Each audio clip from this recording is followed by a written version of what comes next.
Dans cet épisode, je vous propose de rencontrer une femme de 73 ans qui n'a pas la langue dans sa poche. Bonne vivante, drôle et active, elle nous raconte son enfance, ses vacances en pleine nature et aussi la grande histoire d'amour de sa vie, digne d'un film. Je dois dire que j'étais à fond dans l'histoire, comme vous pourrez l'entendre. Puis, elle parle de ses engagements, que ce soit dans son métier d'infirmière, avec sa lutte contre l'hospitalisme, ou plus tard à la retraite, au conseil des anciens de sa ville. Enfin, vous verrez qu'elle a pratiqué un sport plutôt original pour une mamie pas comme les autres.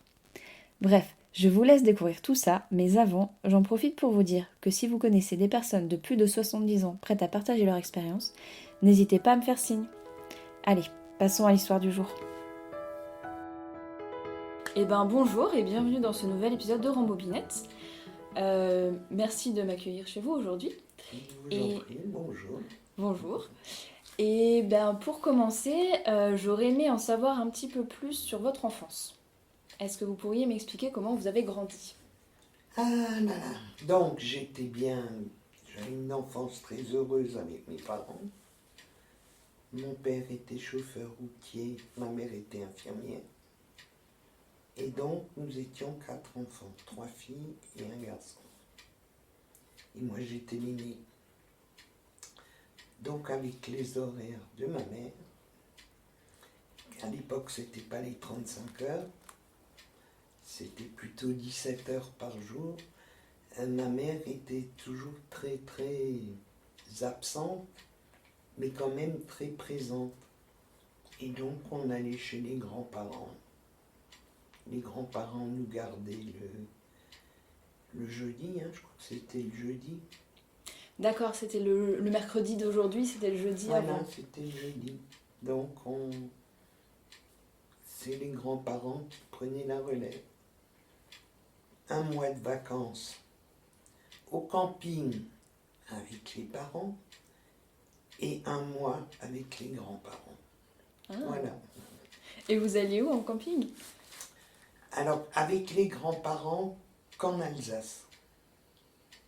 Roto faisait aussi des fois un peu du camping chez les paysans installés la tente parce qu'il y avait le problème des toilettes, la flotte, électricité, il n'y en avait pas, camping gaz, vache à eau, le camping à l'époque, et puis la liberté. L'école chez les bonnes sœurs, donc la scolarité s'est passée assez bien. C'est bien, oui. J'ai fait mes petites classes, le cours préparatoire, encore que chez les bonnes sœurs. Et après, elle m'a quand même mis dans le public. Et vous avez préféré les bonnes sœurs ou le public? Le public. Oui. Parce que je passais plus de temps à la chapelle pour expier mes péchés. Dès que je faisais une connerie, à la chapelle, 3 je vous salue, un autre père. J'étais assise à l'église, je ne bougeais pas, mais je ne priais pas. J'étais assez rebelle. Rebelle. Catéchisme, j'apprenais pas, il fallait encore apprendre le catéchisme, j'en avais rien à faire. Il y avait même du catéchisme dans l'école publique? Non, Non. que chez les bonnes sœurs. D'accord.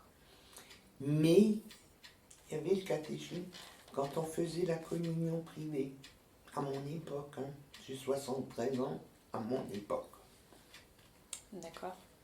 Et mais ça c'est le curé de la paroisse qui nous le faisait, donc pas de problème. Et votre famille avait choisi cet enseignement parce que c'était une famille où la religion était importante? Pas du tout. Pas du tout. Mais c'était une école privée, Sainte-Anne. C'était pour que l'éducation soit perpétrée, comment on peut dire. Voilà, c'est plutôt un état d'esprit, un état d'éducation. Et à l'école, quels étaient les types de loisirs que vous aviez, ou enfin en dehors de l'école plutôt, en étant enfant? En étant enfant, donc beaucoup de la natation, beaucoup de natation. J'aime la flotte. La marche et tout ça, non, pas du tout. Et donc, tous les week-ends, avec les parents, c'était les marches dans les Vosges. Et puis, j'aimais pas marcher. J'aimais pas marcher, surtout quand ça monte. Oui, c'est vrai. En étant enfant, en plus, c'est pas ce qu'on préfère. Et alors ma mère respirait à fond, respirait l'air des sapins. Elle n'avait rien à cirer. Mais il n'y a pas des lacs de temps en temps pour pouvoir nager? Non, c'était beaucoup trop froid. Lac blanc, lac noir, tout ça, beaucoup trop froid. Mais à Roto, il y avait une piscine. Mais alors elle était glacée parce qu'elle était alimentée par la source, mais elle était glacée. Et vous aviez dit qu'avec vos grands-parents, vous alliez plutôt en Alsace pour les vacances, mais avec les parents, vous alliez ailleurs? Avec les parents, on y allait plusieurs fois en Italie. Oui. On allait, l'Italie, la Bourgogne, dont mon père était originaire, et puis voilà. Mais avec les grands-parents, c'était que l'Alsace, parce que se déplaçaient en train. En tram, ils n'avaient pas de voiture. Donc mes parents les cherchaient, puis les ramenaient. Mon père avait une frégate. Donc c'était la grosse voiture, les frégates à l'époque. Ah, je connais pas. Des gros chars d'assaut. Et t'avais un pied dans le pot de chambre, de l'autre pied dans une cuvette. On était assis sur les sacs de couchage et les duvets, parce que quand mes parents ont acheté la tente et tout ça, il fallait le matériel, il fallait camping-gaz et tout ça. Donc il n'y avait plus assez de sous pour acheter des sacs de couchage. Voilà, et puis et après, on est allé chez les Amis de la Nature, et là-bas, vous aviez toute la vaisselle, la literie. Donc il fallait que les sacs de couchage. Bon, c'est des confortable. refuges comme ça, où il y a tout l'équipement. Et puis alors on allait beaucoup en Allemagne. Il y avait des parrainages entre villages. Et les Allemands sont au top au niveau des Amis de la Nature, ce mouvement qui était, je ne sais plus s'il était socialiste ou communiste, celui qui a monté les Amis de la Nature. Seulement l'État subventionne, en Allemagne l'État subventionne on dit refuge, mais c'est au top, hein, leur installation. Ça existe encore? Oui, mais puis en France, c'est les bénévoles, les adhérents qui font du travail, qui font le travail, qui font les constructions. Non, pas les constructions, l'aménagement. Et si on parlait après de vos études, quand vous avez fini l'école, vous avez envie de faire quoi comme métier? Alors, je voulais être infirmière. Donc, il fallait avoir 17 ans et 3 mois pour rentrer. Alors, j'ai fait la section d'aide maternelle, où j'aurais pu être aide puéricultrice pour attendre mes 17 ans. Je ne voulais pas continuer à faire des études, donc il fallait faire le concours d'entrée à l'école d'infirmière et vous étiez accepté. Donc j'ai fait ça. J'ai fait une année d'études, j'en avais ras la casquette, j'ai arrêté et j'ai bossé comme aide-soignante.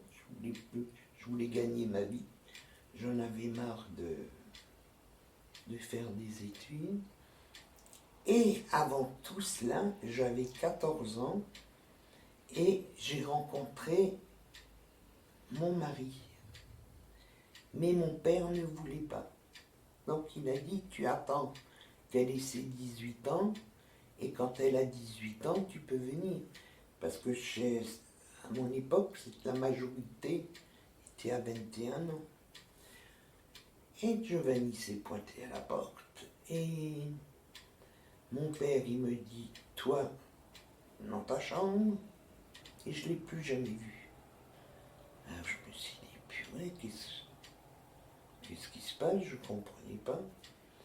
Et je ne l'ai plus jamais vu. Alors qu'il habitait 2 rues à côté de chez moi.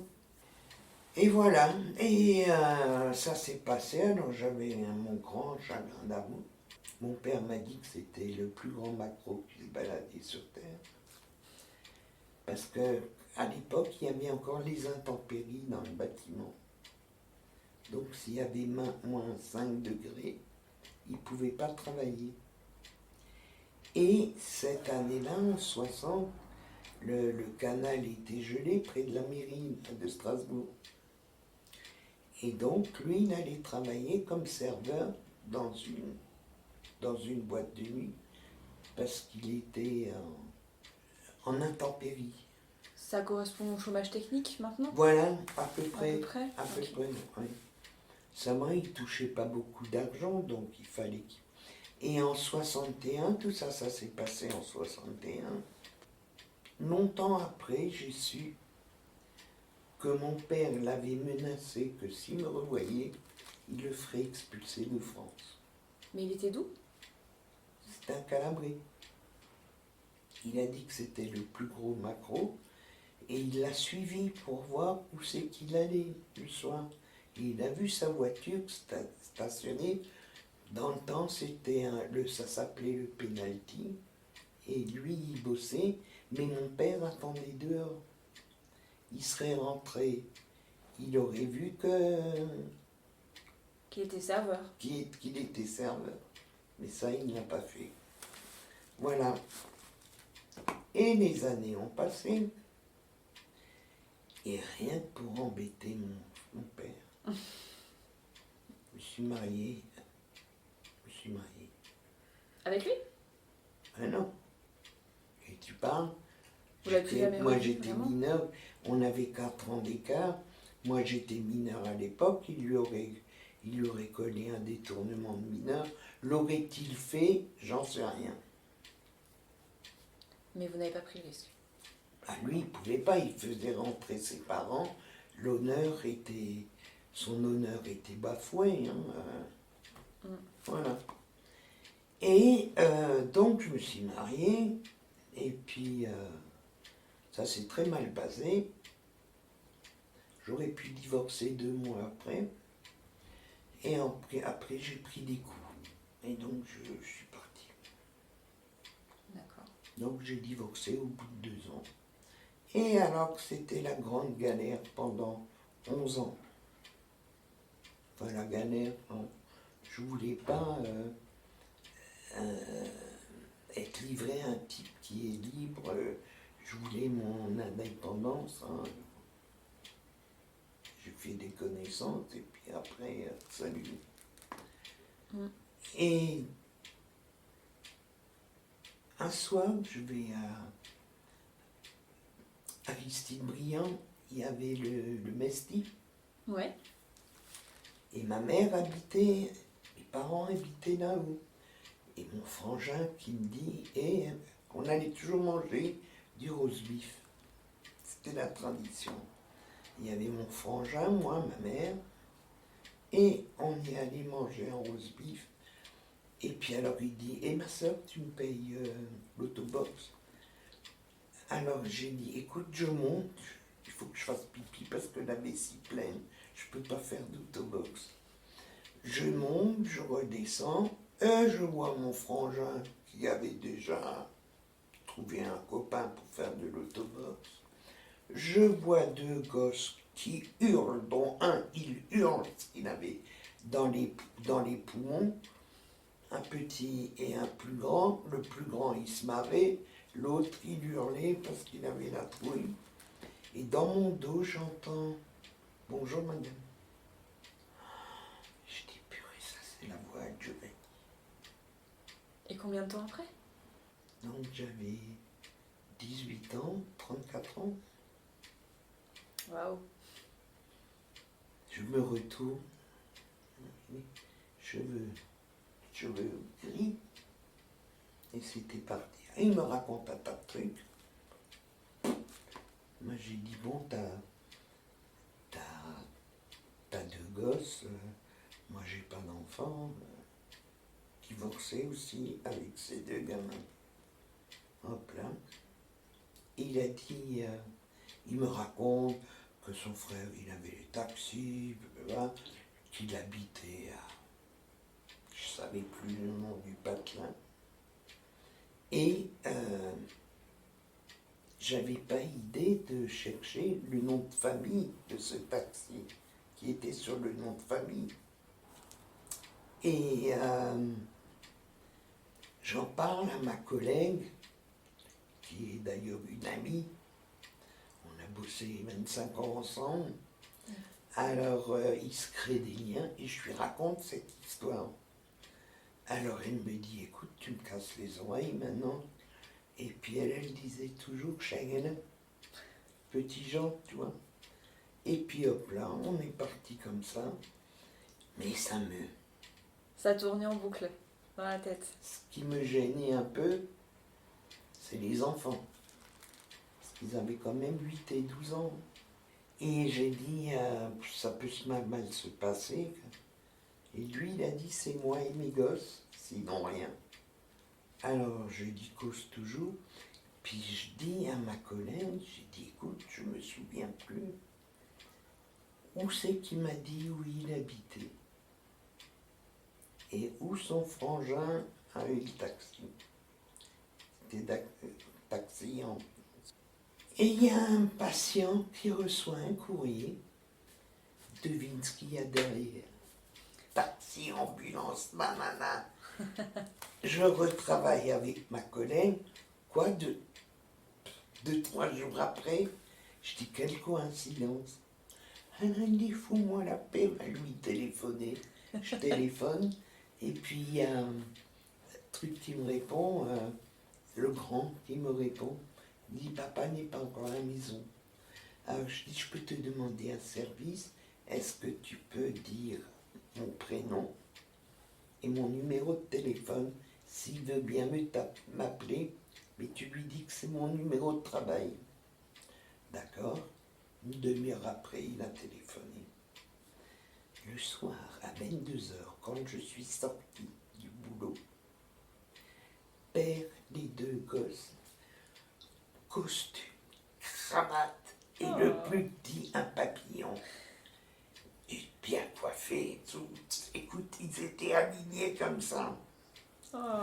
Et c'était parti. Waouh. Alors j'en ai parlé à mon beau-frère.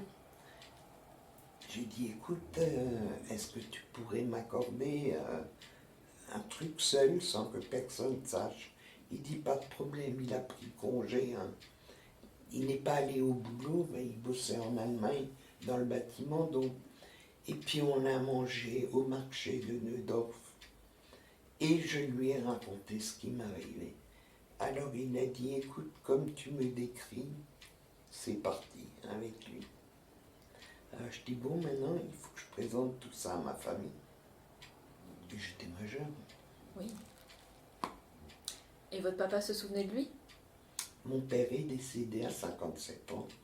Peu de temps après. Et son père et mon père sont au même cimetière, à la Méno. Un est de ce côté du cimetière et l'autre est à l'autre bout. On ne s'est jamais rencontrés pendant ces années. Jamais. Et si son gosse lui avait pas fait le radio-circus pour aller à la foire, on ne se serait jamais retrouvés. Une très belle coïncidence. Oui, le hasard. Et après, on s'est mariés. Wow. On n'a pas eu d'enfants parce que je ne pouvais pas en avoir. J'ai bouffé la pilule pendant 11 ans, ne sachant pas que je ne pouvais pas avoir d'enfants.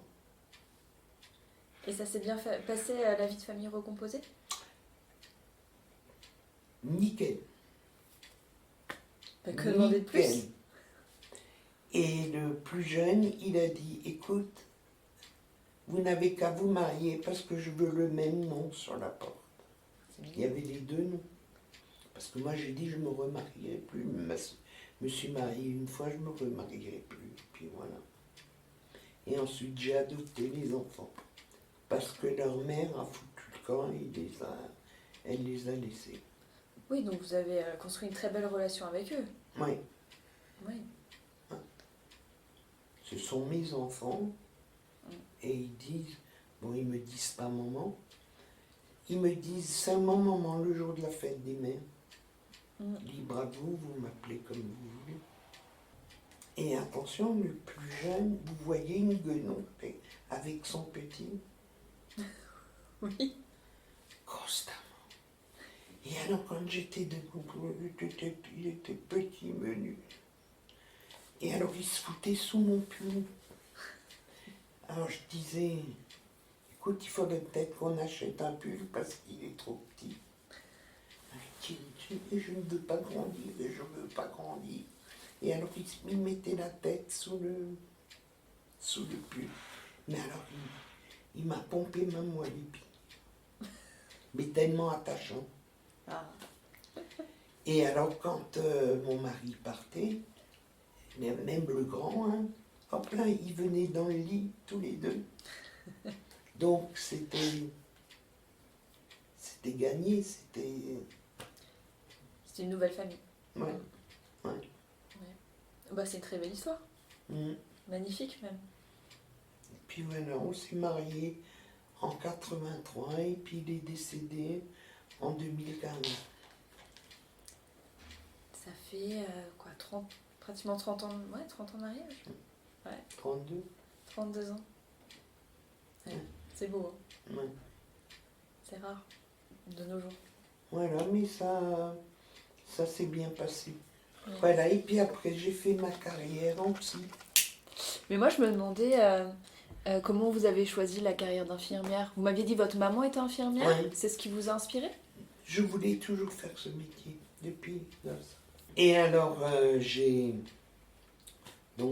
en invalidité parce que j'avais des problèmes de santé, je pouvais plus, suite à mes opérations du dos, je pouvais plus marcher. Enfin, j'avais du mal à marcher et donc je n'ai que 28 ans de Cotisation, de retraite? ce qui fait que j'ai pas beaucoup de retraite. Hein. J'ai la moitié de ce que je devrais toucher. Pourtant j'imagine qu'en tant qu'infirmière, vous n'avez pas chômé. Non. C'est un métier très prenant. Oui, et puis alors les gosses, ça fait chier. Donc, on est nouveau dimanche, t'es pas là. Oh. Et vous avez fait une spécialisation en psychiatrie, c'est ça? Ouais. Qu'est-ce qui vous a poussé vers ce choix? Parce que quand j'étais donc aide-soignante, je bossais en Chira, en Réa. D'abord, j'ai fait 1 an de neurologie, qui est l'antichambre, un peu de la psy. Et après, j'étais en Réa, et puis quand j'ai demandé qu'on me mute, on m'a dit qu'il n'y avait qu'un poste de nuit. Alors j'ai fait 6 mois de nuit. Et moi j'ai un problème l'été quand il y a le soleil. Je ne peux pas dormir. Et donc, sur un coup de tête, la nuit, j'ai posé ma démission. Sur un coup de tête? Vous l'avez jamais regretté? Comme ci, comme ça. J'aurais dû faire ma 2e année, parce que j'ai fait qu'1 an d'école d'infirmière quand j'ai arrêté. Donc je pouvais bosser comme aide-soignant. Mais j'aurais dû refaire ma 2e année, que j'ai jamais faite. Et donc je suis allée à Brumat, et à l'époque, c'était une formation de 2 ans, et vous aviez un diplôme. Ok, ouais. Et qu'est-ce qui vous plaisait dans ce métier? Ah oui, alors quand j'étais en Réa, j'avais 2 délirium tremens la nuit. Un gars, c'était une armoire à glace.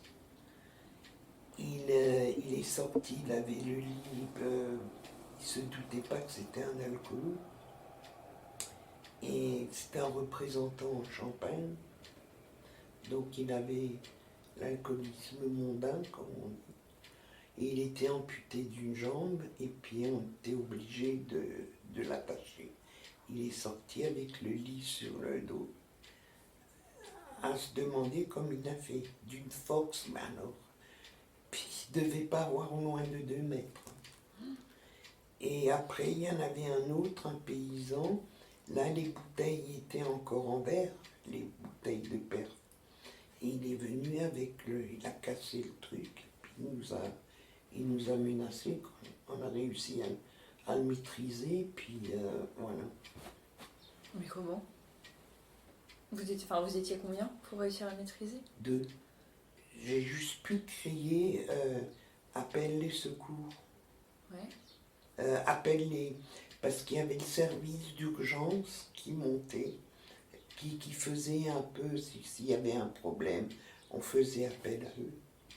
Et ils sont venus, et puis il fallait lui enlever le tesson. Sa vache il a dit que sa vache était en train de bêler. Alors j'ai dit, calme-toi, on va y aller, on va y aller. Et pendant ce temps, les autres sont venus, puis ils l'ont chopé par même. Ouais. Et donc j'ai dit, j'étais censé bosser chez des gens normaux. Alors je dis, bon, je vais aller en psy. Parce que là-bas, on sait que les gens sont fous. Et en même temps qu'il y avait ce truc-là, on avait un gars qui avait avalé des cuillères. Non. Et des quand cuillères entières? Ouais, cuillères entières et des manches de cuillères. C'était assez fréquent. Et lui, alors il bronchait pas le mec, il bronchait pas. Alors je lui disais, Paul, ça va? J'ai mal. Alors je dis, regarde, couche-toi comme ça, tu verras, ça va te soulager. Je vais encore te donner. Le fou ne bronchait pas, c'est les normaux, entre guillemets. Il faisait le bordel. Et alors, en 75, il y a le foyer de Poscure qui a ouvert, rue Jacques Cablé. Et là, on s'occupait du reclassement socio-professionnel des malades mentaux. Et moi, je ne voulais plus qu'ils souffrent d'hospitalisme. Il y a des gens qui étaient hospitalisés d'un 30 ans. Et donc, là, la psychiatrie, en 69, soignait les gens au bromure.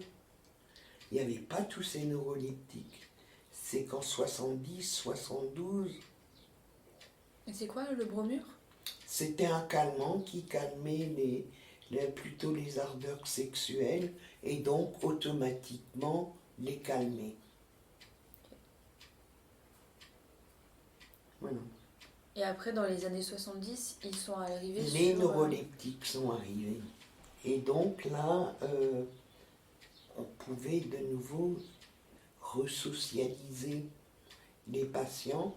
Mais moi, je voulais une ouverture pour que les gens sortent et de nouveau une vie sociale, soit dehors et soit pas enfermés comme des vaches dans une étable. Hein. Et donc, donc il y a les pavillons qui ont commencé à ouvrir leurs portes. C'était tout un truc de la psychiatrie. Donc beaucoup de suicides. Parce qu'on ouvrait les portes le matin et à 17h, les gens devaient de nouveau rentrer. Et donc ils étaient libres d'aller se balader où ils voulaient. Alors qu'avant, ils étaient toujours accompagnés. Et donc il y a eu beaucoup de suicides. Parce qu'une fois que les gens étaient seuls, pas surveillés, c'est à ce moment-là qu'ils passaient à l'acte. Ils étaient perdus. Oui. Quelqu'un qui était enfermé 10 ans, 20 ans, 30 ans, il allait au cœur de Strasbourg, il ne reconnaissait plus la vie. Et d'ailleurs, j'avais fait un boulot là-dessus, parce que le surveillant en chef, il disait, c'est pas possible. Alors je dis, écoute, maintenant je vais te raconter quelque chose. Lorsque j'ai accompagné un tel et un tel, je dis, venez, je vais vous montrer la gare. Je dis, j'arrive à la gare. Je veux traverser pour aller rentrer dans la gare. Je ne pouvais pas. Il fallait descendre. Il y avait encore le tunnel où il y avait des... Vous êtes peut-être trop jeune pour avoir connu ça. Il y avait un passage souterrain et il y avait des petites boutiques. Ils ont fermé ça. Eh ben j'ai dit, écoute, j'ai compris la panique qu'avaient les malades. Alors je dis, pourtant je suis une fille de la ville. Mais ça, la gare, c'était pas un endroit où j'allais. Hein. Comme j'étais en voiture, donc la gare ne m'intéressait pas.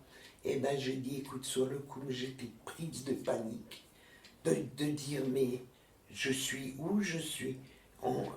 J'arrivais à traverser cette place. Et tout d'un coup, tu pouvais plus la traverser. Ils étaient désorientés en fait. Voilà. Voilà. Mais alors que j'avais de...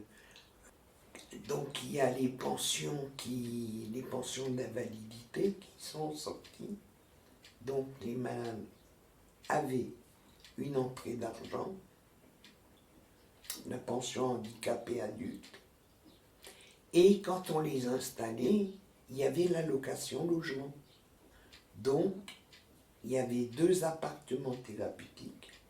Donc individuellement, on les installait. Seulement, il fallait les suivre parce que dès que ça ne prenait plus le traitement, c'était fini. Donc grâce à ça, vos patients ont pu gagner en indépendance et pas être hospitalisés à vie au final. Voilà.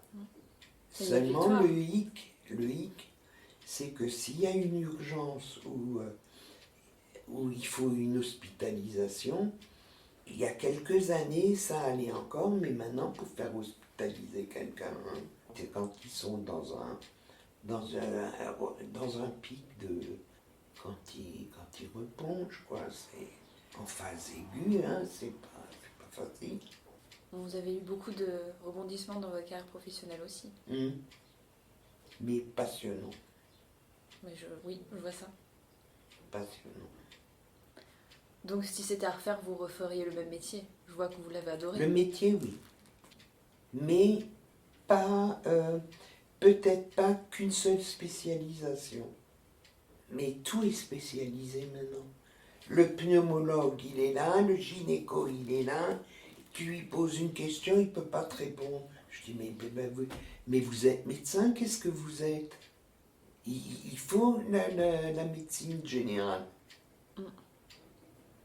La vue d'ensemble. Mais bien sûr.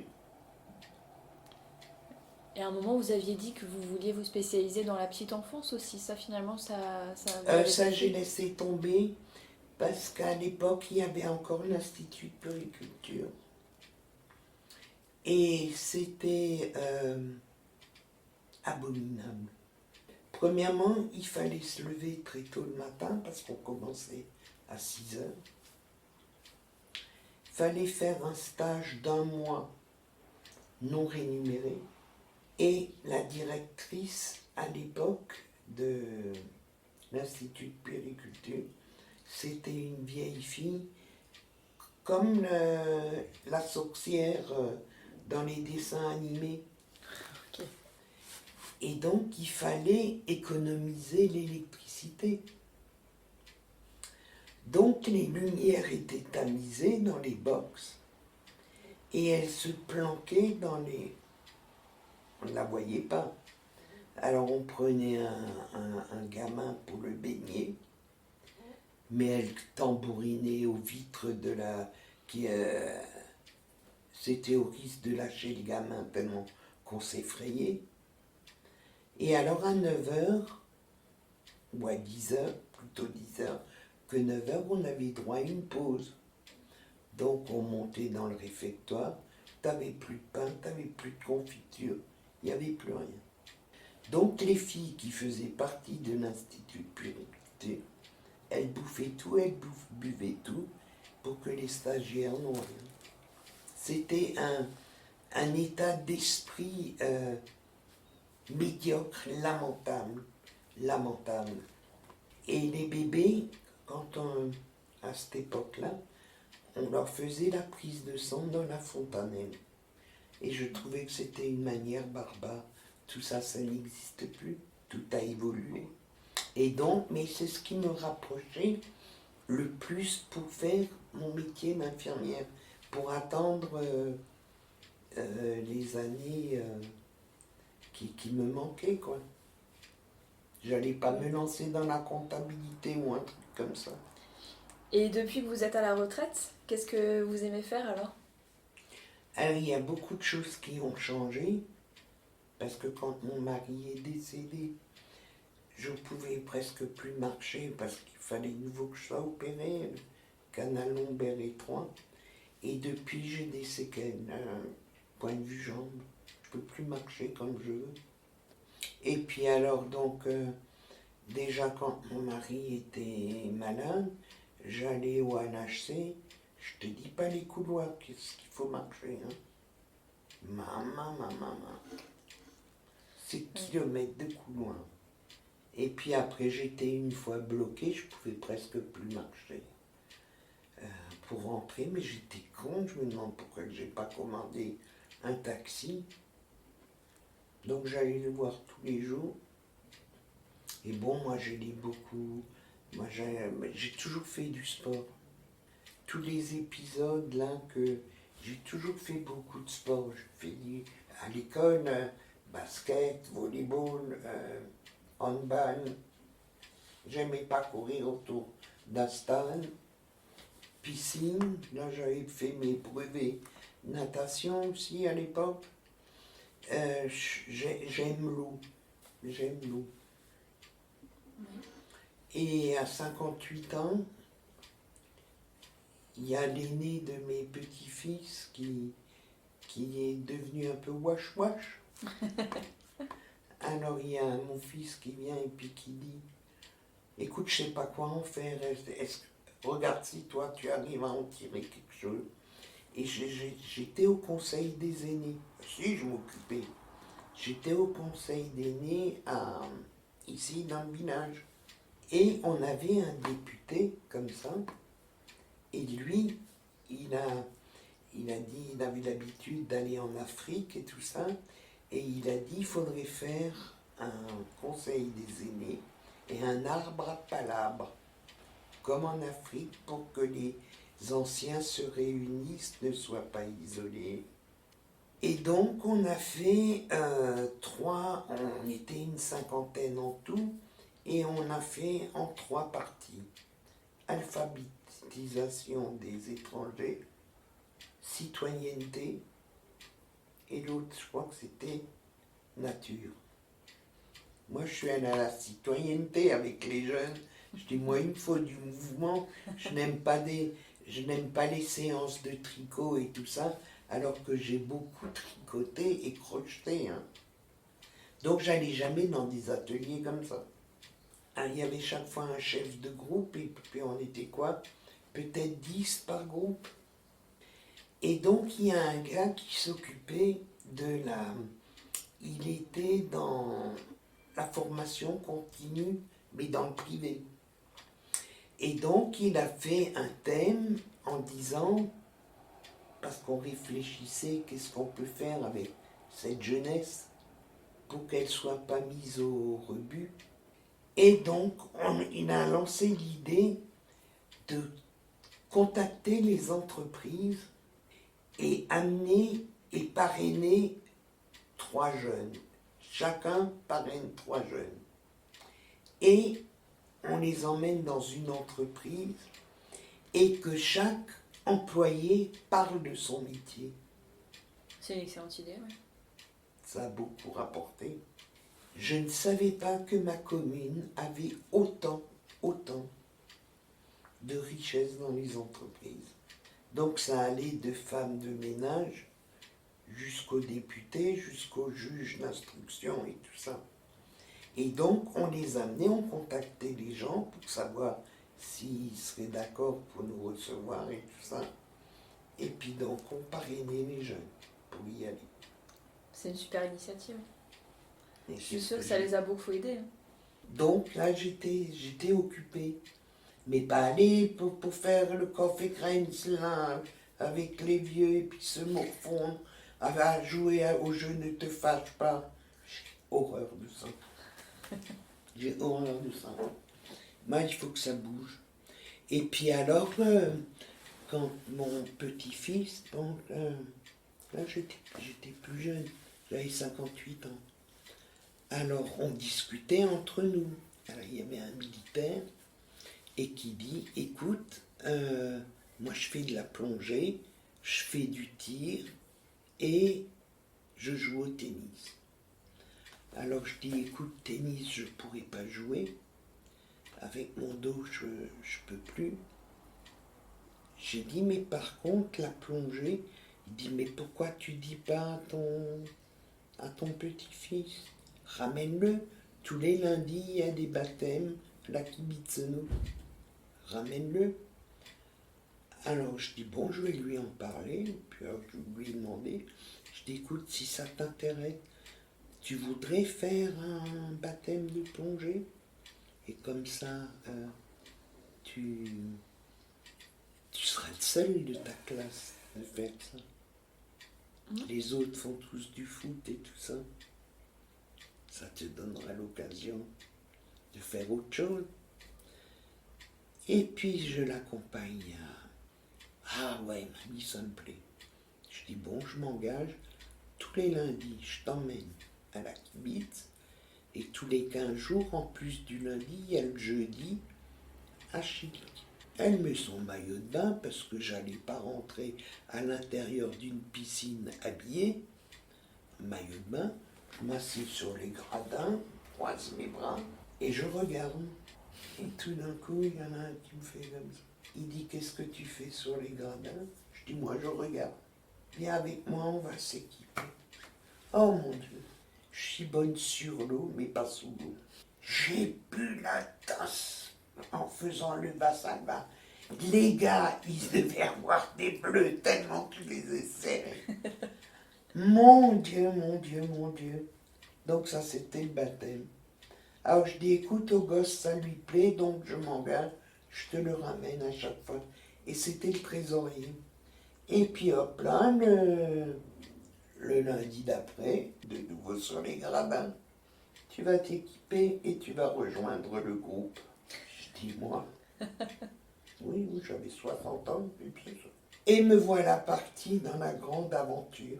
2 ans j'ai mis pour avoir mon premier niveau. Dès que en piscine, ça allait. Mais tout d'un coup, j'avais un mouvement de panique. J'avais peur de ne plus pouvoir respirer. Et puis, c'était fini, hein, on ne faisait plus rien. Et hop là, il a dit, on va y arriver. Et il avait raison. J'ai fait que mon niveau 1. Et alors, plonger à la balastière. C'est pas pareil qu'à la piscine, non? Ben, bien sûr, on voit pas très loin. Hein, et puis, moi, il faut que je vois où c'est que en téléphérique, au Mont Blanc. Moi, quand je suis dans les coquilles, moi, il faut que j'aille à la fenêtre en avion et je regarde au cas où l'avion se casse la figure ou je plonge, où c'est que j'atterris. Hein. Donc là, j'étais engagé pratiquement toute l'année. Hein. Et après, j'ai continué la plongée.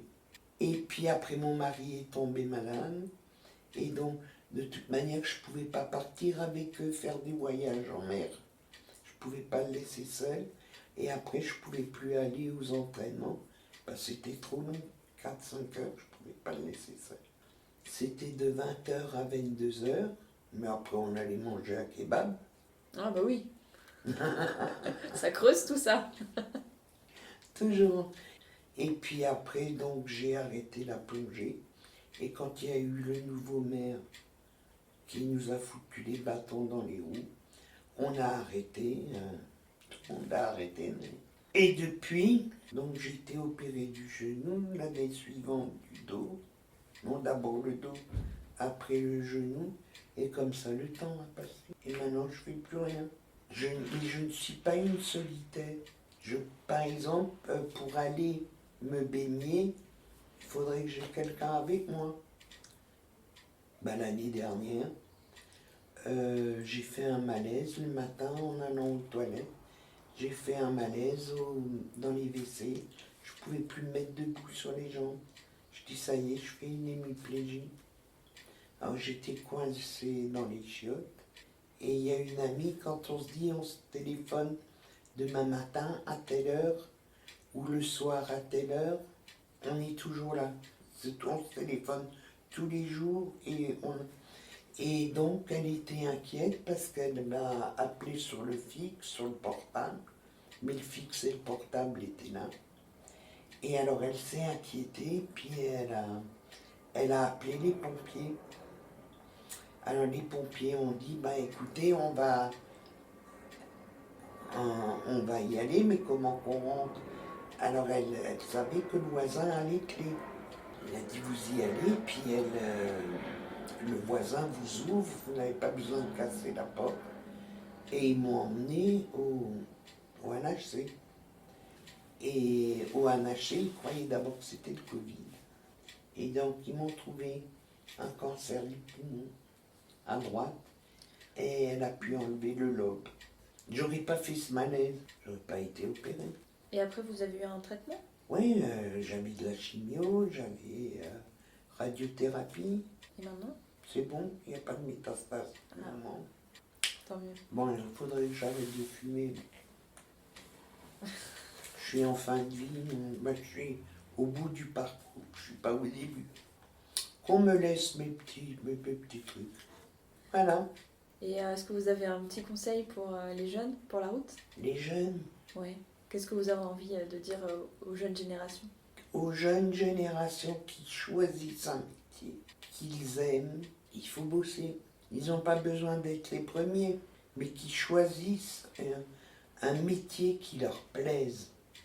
Et pas qu'on leur impose, on dit toi tu vas faire ça parce que t'es con, toi tu vas faire ça parce que t'es super intelligent. Il faut que ça les passionne. Sur ce bon conseil, cet épisode s'achève. J'espère qu'il vous a plu et je vous donne rendez-vous bientôt pour le suivant. Aussi, n'oubliez pas de me contacter si vous connaissez des personnes avec qui je pourrais enregistrer un épisode. Je serai ravie de recueillir leurs histoires. Merci beaucoup et à bientôt!